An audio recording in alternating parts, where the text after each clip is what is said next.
نحمده ونصلي على رسوله الكريم. بسم الله الرحمن الرحیم.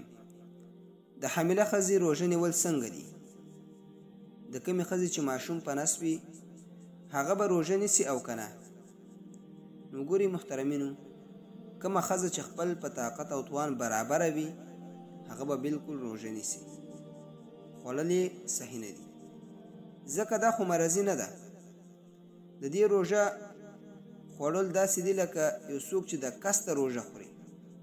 او د نبی کریم صلی الله علیه وسلم حدیث مبارک دی، څوک چې د رمضان روژه بغیر د څه عذر نه خوري، نو که بیا دی سرو کال روژه وي، د شپې او د ورځې روژه ونیسي ټول کال، نو د دې روژې ځای به ونه نیسي.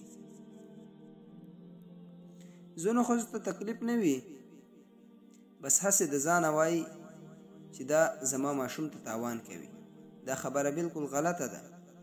تر څو چې یو ماهره ډاکټر، پوه ډاکټر، عادله ډاکټر چې رښتونی ډاکټر وي، هغه ورته ونه وایي چې دا روژه تا ته یا ستا بچي ته نقصان رسوي، نو دا کار کول صحیح نه دي.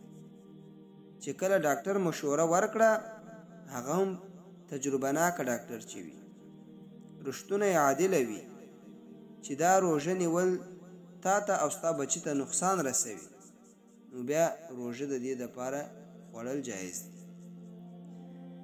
او بله مسله دا ده، که چیرې ډاکټر مشوره ورکړي د خوړلو، نو بیا به بعد کې د دې روژې فدیه ورکوي او که قضا به راوي.